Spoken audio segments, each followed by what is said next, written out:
For those of you who weren't here earlier, I'm David Basinger, the Chief Academic Officer here at Roberts Wesleyan College, and I'd like to welcome you to this session of our Red Talks, our focused short discussions of issues of interest here at Roberts.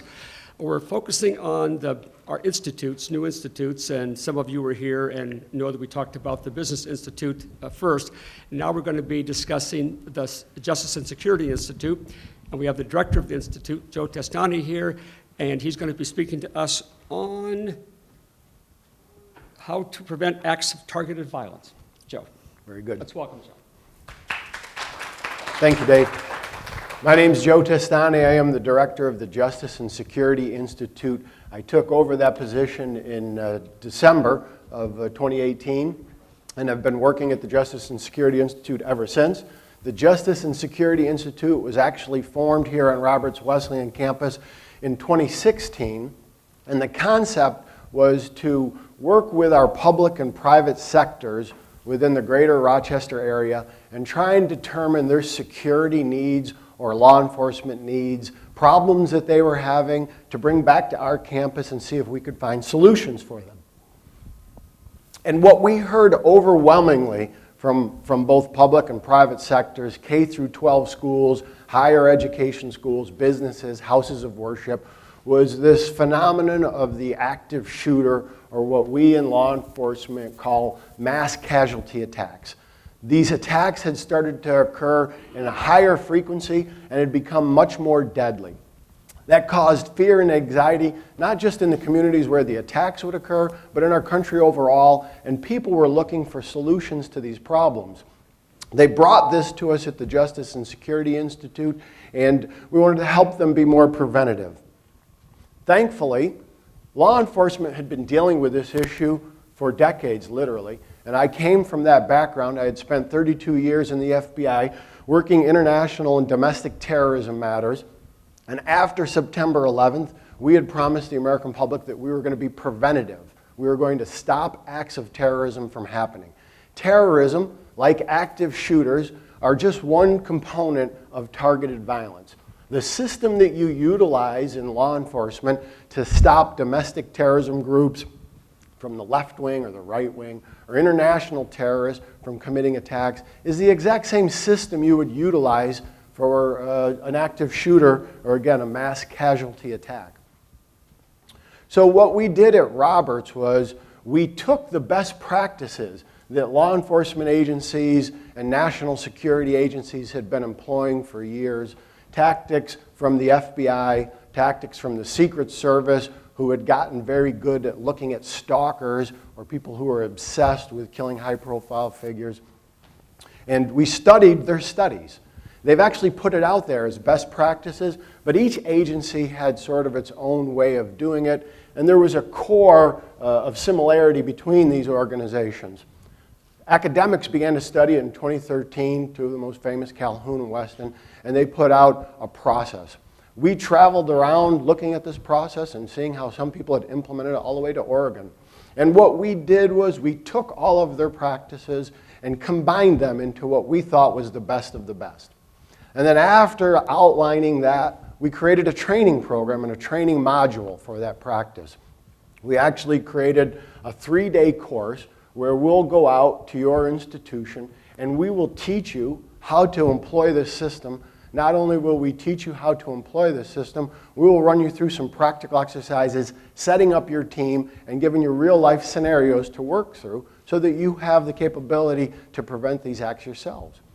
And what we ended up doing was being a resource after these teams are set up. We didn't expect them to have the same level of experience that law enforcement agencies had. Clearly, they had teams of investigators that had been doing this for a long time and seen hundreds, sometimes thousands of these cases.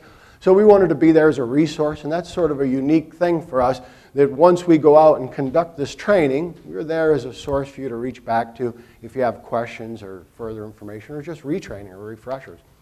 And really what this training is, in a very, very short, taking 3 days and trying to put it into a couple of sentences for you, is every individual we found who is going out to commit one of these mass casualty attacks or an active shooter, right? That is just a person or a couple of people who are looking to hurt as many people as they can for sometimes a particular ideology or maybe a grievance that is just personal to that individual.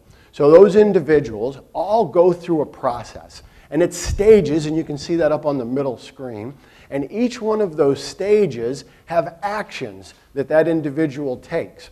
And because they're actions, that means they're observable. If they're observable, we can then determine where on this scale that individual is to becoming violent. And the concept is, hopefully, to catch them someplace in the middle of that scale before they commit that attack. So when we put this training module together in our region, it became high demand. We started going out through a lot of K through 12 schools and districts and putting it on and helping people understand this system in practice. One of the school districts we trained was the Greece School District. Actually, they were one of the first schools that we trained. We went out to Greece. We helped them understand this method, this system. We helped them set up what they referred to as a behavioral intervention team, with the school being the lead in that for the entire district. And they seemed to grab that concept well and work within it and set up their team. At the same time, the Greece Police Department, who covers obviously the same territory that the Greece School District covers, wanted to learn this system. Their thought process was, if the school's employing it, we should know about it in case we get a call from them. We should understand their concern. So we trained the Greece School District, and the Greece Police Department. Very shortly after training the police department, we received a call from the Greece School District, which again is part of the service that we like to employ. And they had had a student who had exhibited behavior that was of concern to them. It had been reported to them. So the student and his actions fell into our process, and we do what we call a 360 review of that individual, their actions, their life, maybe some of their coping mechanisms, whether they have them or don't. And they applied our model to that. And when they looked at it, they thought, oh man, this student is very far up this pathway. Let's reach out to the people who've employed the system, who've developed this training module, make sure we're right. Let's validate what we were doing and what we're seeing. So they reached out to us. And when they talked to us, we affirmed, you're right, this is a scary prospect. You really are out of your control at this point. They're so far down this process that it's unpredictable when they would become violent, and you really need to contact law enforcement. Because within this system, and the reason law enforcement utilized it first and most, is because there's only one entity within our country that can balance the needs of the public and the safety of public against your civil liberties, right? That's a law enforcement agency. So when we deem the public to be at danger, our public servants have the authority to help prevent that by infringing on your civil liberties, by arresting you. So they reached out to the Greece Police Department, and they told them the facts and situations surrounding this young man, and quite frankly, they thought he was going to become an active shooter at the school based on what they saw and had interpreted. And so the Greece Police Department did their review of it, and based on what they saw, they did some interviews and follow-up investigation, and ultimately what they did was they ended up conducting some search warrants. And they found the four young men you see on the screen above had been preparing to commit a mass casualty attack, but it wasn't within the Greece School District. It was against an Islamic compound down in the southern tier of New York. A group of individuals that decided to live together and practice their faith together in a peaceful manner, but for some reason this group of individuals found it stressful to them and thought that by going down and committing an attack that they would have some influence on our overall view of the country. They did a great job. They stopped this individual from harming these individuals, from harming people. They had actually gone down the road of purchasing weapons, making plans, and making explosive devices in furtherance of their attack. And just recently, all of them pled guilty, and I believe they were sentenced to between 7 to 12 years. That's a tough story because we had a group of individuals that ended up getting arrested. But I would tell you it's a very positive story as opposed to the outcome that could have happened. You see on the screen a bunch of newscasts that occurred. They were local, they were international, they were national. It spread all over. And what I would tell you is that had these individuals been successful in their attack, and they'd actually gone down there and harmed someone or got harmed themselves, this story would have been much worse. And it would have led to some more exacerbation between groups of individuals that we don't need around the world and around the country. So very positive that we were able to be a component of that and prevent that attack from happening. Sad that 4 young men are going to go to jail, but better than that alternative. We look at this process here, if you think about it quite simply, from a fire perspective. We're in a school system, and we all know that we have sprinkler systems or fire extinguishers to put out a fire. For me, that's sort of the run, hide, fight of this equation. A lot of businesses, houses of worship, schools conduct run, hide, fight training in case there's an active shooter within your business or your community. And some of us nod our heads because we've heard that phrase, right? It's been beat into us. But when you think of run, hide, fight, I'm telling you, an event has occurred and we're trying to minimize the damage. That's the fire extinguisher or the sprinkler system.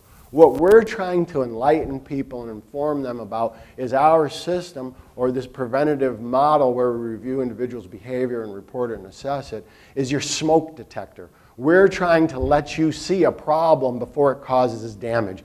And again, in institutions that have a business model, unlike the K through 12s, you certainly don't want to have an event occur, even if you've minimized that damage. The negative impact on your brand is significant, right? And nobody wants to be known as the next Columbine or Virginia Tech or Pulse nightclub. So we're out there trying to teach this to the community, hoping that they will get it, grab it, and put another level of protection, making our place a little bit safer for us to live and work. But it doesn't stop there for us. At the Justice and Security Institute, we're trying to merge what we do with the students here on campus. So when we develop a successful model like this, and we see it's working, we create a college course, and we teach it to our students. And students can learn the most cutting-edge training that we're providing to law enforcement agencies and schools and businesses around our community. And then they have that skill set for them. And very proudly, I can tell you there was a young lady here who graduated after taking our threat assessment and management course, just one component of the courses that she took to get her degree. And she was hired at a local school district in part because she had conducted this training and learned this skill, and they wanted her to help the school continue with their behavioral intervention team, make sure they were running it properly. We also bring the students in and have them intern for us when we work with law enforcement agencies when we put on this training. So it's a double win for Roberts, right? We're conducting training for our community, and we're helping our students become better, more educated, and a better product out in the environment. So that was it for my talk. I hope that y'all have some questions on that for us. I hope it was of interest to you. Thank you. Thank Joe. I'm going to put Joe on the spot first. He was too modest. Tell us a little bit about the local reaction to Robert's role in stopping that mass casualty event. Yeah, sorry. Thank you, Dave. To talk about the local impact, the chief of police for the Greece Police Department stood up at the podium during the press conference, and he thanked Roberts and the Justice and Security Institute. He said without this training, it wouldn't have been possible to prevent that. They wouldn't have understood the signs that were occurring and the significance of those, and stated it publicly at a press conference for him, which was very generous of him. Yeah. Thank you. Questions? And this is being taped, so I'll bring the mic to you. I'm just curious what your interaction is or has been with the Rochester City Police Department and the Monroe County Sheriff's Department. Thank you, ma'am. So one of the things, I'm trying to keep it to 15 minutes, and I was at 13, so I have 2 minutes owed to me. The police departments are one that we're working with. You may have seen on the news an acronym known as ROCTAC. It stands for the Rochester Threat Assessment Advisory Committee. And we helped not only form that conceptually and implement it, but we trained that entire team and continue to be a significant contributing member to that enterprise. So again, if you think of this as sort of an umbrella, our concept is where communities gather and individuals come together, or information about individuals come together, if we can put a little safety net or a smoke detector over that community and we spread that around, And now with Tack, you have it over the county. There's less likelihood of someone slipping between the cracks or what we call stovepiped information not getting passed to the appropriate authorities. So great question, thank you.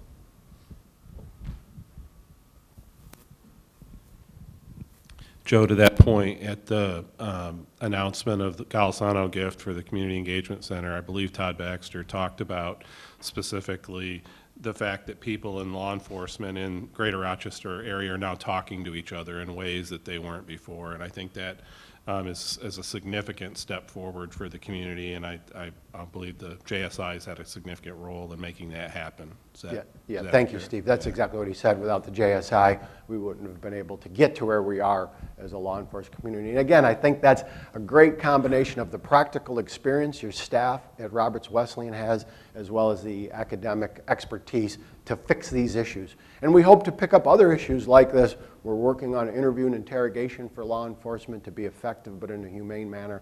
We're working on crimes against children.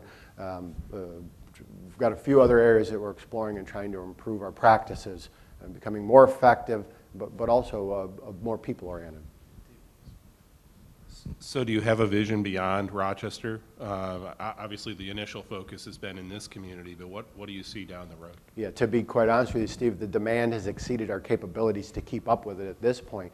So people outside of Rochester have reached out to us. I was just in New Hampshire speaking to a group of people that are interested in this concept. I think we're one of, if not the only, college in the country that actually goes out and sets up a team for you and puts it into practice. And then we're a resource for you to come back to, which they greatly appreciate, because that resource is practitioners that have utilized it.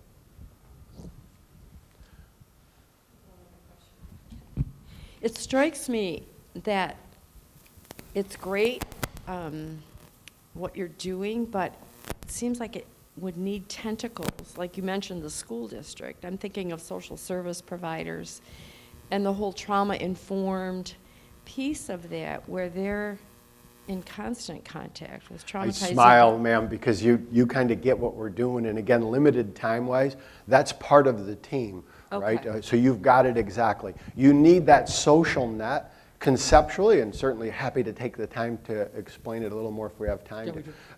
When you move up that stairwell, what we did uniquely for the first time in the country was, for the first time anywhere, that process had always been, there since 2003, 2004, where we see the stairwell ascending to an act of violence. What people hadn't done was, let's take a look at the individual on step 1, 2, 3, or 4. Let's see what underlying problems they have in their life. If we fix that underlying problem, we fix that attack potential, right? So we bring in all the social services, sometimes mental health professionals, to see where can we help stabilize this person, get them the coping skills that they need. So and then they have access to absolutely. We meet as a committee. They're part of your committee. It's a diversified group of individuals, not just law enforcement, social services, yeah. We still have 10 minutes, Joe, so no hurry. We have Okay, plenty good, of time okay, for thanks, questions. yeah. I've got two questions. The first one, what is your recommendation for churches, in particular larger churches? Great question. So we've seen this same, sadly, event start to play itself out in houses of worship. And what we tried to do, there's a series because of the churches. It's a community gathering place. Not so much are you on an hourly basis working with your worshipers, right? But you see them come in and your staff interacts with them, and sometimes you see people who are frustrated and maybe present themselves to the administration. So we created a one-day training module that is really an awareness program where we teach you about this, the effectiveness, the warning signs of it. You don't have to assess that person. You just need to know, I should get this information to someone who can assess it. And so we teach you that information, and we do it in a day. So our recommendation is if there's a concern within your community or within your security staff of that institution, please bring it to us. We can do an awareness training, which in a community like ours is outstanding, and this is sort of the model we're hoping to get to. If you understand this, and then you have the umbrella of Tack, the law enforcement-led version of it for the whole county, you can bring your issue to them, and then they'll give you the recommendations that you need from an expert panel. Does that answer your question? Yeah. The other comment, I guess, to start with is, you know, lead business pastor, essentially. He talked to the lawyers, of course. Lawyers are, two-headed snakes. And he pretty much said that. You're much more generous than I am. You're a pastor. But he said that, if you were to have a security team, it can't be organized by the church. It has to be like an ad hoc thing. Yeah. But then on the other side of the coin is, he said that by all rights, you should have something to protect the people. Yeah. So we have a fairly large church, 1,700 folks in 3 services, so there's a lot of people coming and going. So we've instituted a security team, and it's mostly active law enforcement, retired law enforcement, present military or past military. So we've got a fairly robust staff of qualified people. So we've instituted this process, and we have video surveillance, and we've got where we're working with the ushers and the parking lot attendants and so on. So we've got a multi-layered system, and we've got surveillance of the entire place during all the services. So that's something that we've instituted. But of course, that's always the issue. I mean, we've never had an instance where we had to have anybody that was kinetic, any kinetic activities. But, we've always had instances where we've had, suspicious people or, people that we haven't seen, or, when we try to get intel from anybody that's working to get that up to the people that are up on the screen, because we've got pretty much, 36 cameras so we can surveil.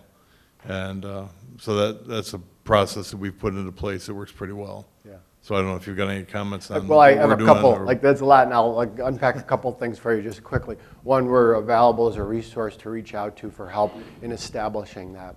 When you look at this issue, I hear about liability all the time. We've gone out to the Sikh community. Again, we do this for free, try and give you pluses and minuses, and then allow you to make that decision for yourself on different security practices. We've gone out to the local Jewish community. We're here to help the communities make their place a little bit safer. But some of the things you want to think about when you're setting this up, we talk about liability issues, and really if the leadership of the institution is saying we have an informal security, well, it's a formal security then. They're going to be held accountable for the decision to make it informal, right? So you either get behind a security apparatus or you rely on your local department to. But there's a myriad of issues that go with that. It's tough. You try to give everybody, so there's big churches, big schools, small schools, and but we're happy to come out and take a hard look at it and give you that inside advice, if you will, from, again, practitioners' point of view. I think, here's what I try to tell people. Inside the FBI, we used to do a very heavy, what we called intelligence-based threat risk assessment. What we would try to do is look at the entire country. What are the threat issues that are going to harm our nation? And then we would break that down regionally. And so I'll give you some government speak and hopefully make it plain enough that we understand it. What we try to do is look at an event. And what's the probability of this event happening? And what's the impact of that event? So let's take our health, for example. The probability of us getting a cold this winter in upstate New York is probably pretty high. The impact on us is probably pretty low. I got a runny nose, I maybe miss work, I don't feel good for a day, can't hit the gym. That's not something I spend a lot of time worrying about and preparing for then. On the far end of that, and there's a myriad of these that we could walk through, but the likelihood of an active shooter walking into your church is incredibly low, statistically abysmally low, but the impact's huge. So we have to prepare for it like a heart attack. The likelihood of us having a heart attack is minimal, but we prepare for that by eating right and exercising. Right? So you need to take those precautions, and that's sort of our view of it. You should take the precautions, and whatever that level is based on your interaction and size is the level it should be. Thank you.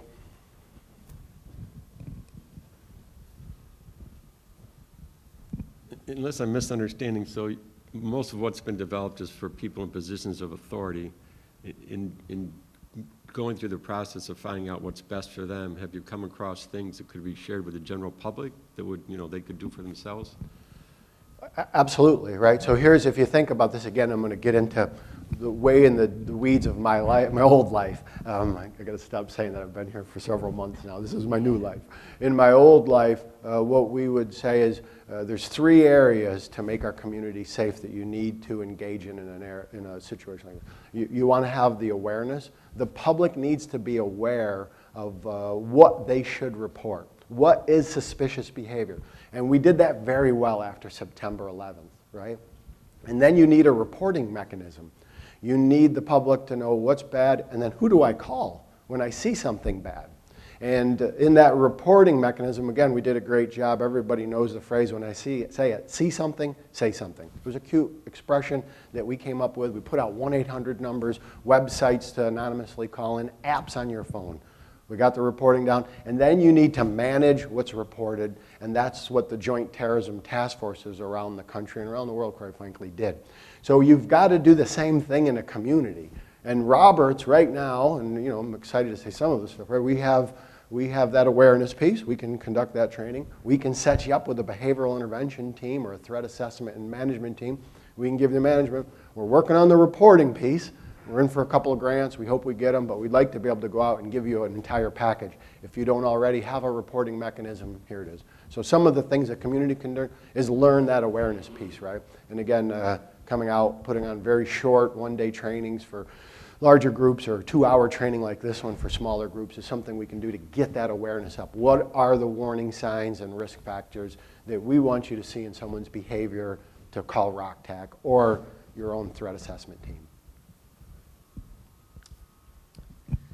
Yeah, so you may have started answering the question that I had right there. I'm just thinking if you have observable activities that people can be aware of and you're doing training there, that's the people side. I'm just curious how, in this data-driven world, how technology, data systems, if I dare use the term AI, are playing into kind of the solutions you're looking at.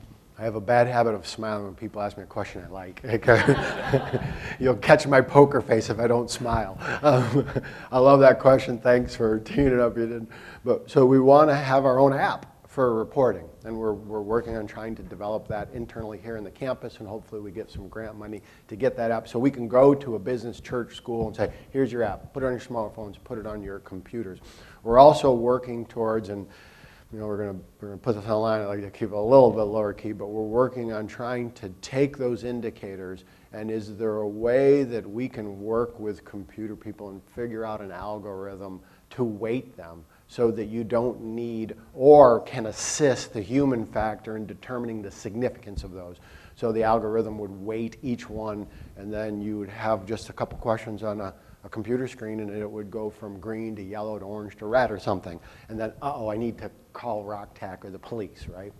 So those are a couple areas we're hoping to get the campus into, and either through grant money or donations or funding here, we'll be able to get to that. Great question.